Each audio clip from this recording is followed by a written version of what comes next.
Дүйнө жүзүндө коронавируска кабылгандардын саны күн санап өсүүдө. Бүгүнкү күндө илдетти жуктургандардын саны 7 миллион 16 миңге жетсе, анын ичинен 402 миңи көз жумду. Коронавирус дүйнө жүзүнүн 213 мамлекетинде тарады. Теманы кабарчыбыз улантат. Америка Кошмо Штаттарында коронавирус илетине кабылгандардын саны 2 миллиондон ашты. Бул дүйнө жүзү боюнча эң жогорку көрсөткүч. Расмий статистикада илдеттен көз жумгандардын саны 112.466-ны түздү. 758 миңден ашууну аякты. Азыркы тапта АКШ боюнча 1 миллион 136 миң киши ооруп жатат. Анын 17 миңге жакыны оор же өтө оор абалда. Коронавирусту жуктуруп алгандардын саны боюнча экинчи орунда турган Бразилияда бир күн ичинде 1382 жаран оорудан каза болду. Жалпы илдеттен көз жумгандардын саны 37.312 кишиге жетти. Ал эми вирусту жуктуруп алгандардын саны 685 миңден ашык.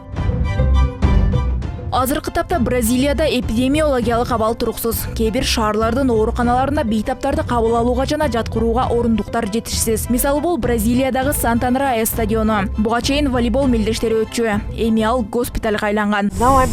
Адамдар бул оору менен тамашалашпаганы жакшы деп ойлойм. Мен бардык карантиндик чараларды карманып, аны так сактачумун. Ага карабастан вирус жуктуруп алдым. Өзүңөрдү жакшы карагыла.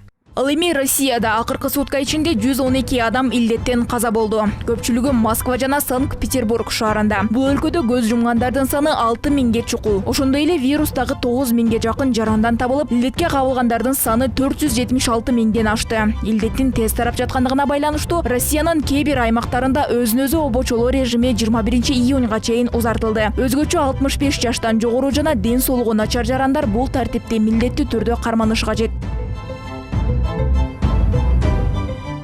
Коңшу Тажикстанда бир күн ичинде коронавируска кабылгандардын саны 4529 адамга жетти. Сутка ичинде илдет 159 атуулдан табылган. Бул тууралуу өлкөнүн саламаттык сактоо министрлиги билдирди. Каза болгондор жок. Бирок акыркы убакта оорулуулардын саны аз чыгып жаткандыгына байланыштуу Тажикстан жарандары сейилдөөгө чыгып, социалдык дистанцияны сактабай жатышат. Ошондой эле бет кап тагынууну да токтотушкан. Белгилей кетсек, 15 июндан тарта бул өлкөдө базар, кафе жана сулуулук салондору иштей баштайт. Ал эми бет кап тагынбагандарды жана аралыкты сактабагандарга айыппул салынат.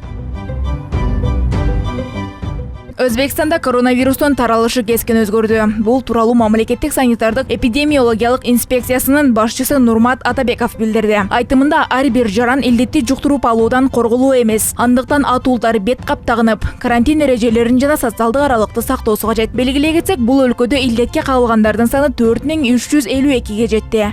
Albatta koronavirus infeksiyasiga tekshirish uchun qon namunasini olish mumkin. Кече Ташкентте 195, Хорезмде 8, Сырдария облусунда 4 адамдан вирус аныкталды. Бул абалдын курчуп бара жаткандыгын маалымдайт. Бирок калк арасында кайдыгер мамиле кылгандар көбөйдү. Унутпаңыздар, бул илдетти биз жеңерибиз. Же оору бизди жеңери сиздердин жүрүм турумуңуздардан көз каранды. Казакстан Борбордук Азия өлкөлөрүнүн ичинен ооруну жуктургандардын жана андан көз жумгандардын саны боюнча биринчи орунда. Белгилей кетсек, Казакстанда оорунун симптомдору байкалбаган бейтаптар 3-июндан тарта өзүнчө категорияда каралып, алар жалпы статистикага кошулбайт. Саламаттык сактоо министрлигинин билдиришине караганда, ооруга кабылгандардын 65%-ында жеңил өтөт. Бирок мындай оорулуулардын жалпы саны расмий катталгандардан 2 эсеге көп болууда. Айсулу Асанова, Бекзат Машарапов, ЛТР Бишкек шаары.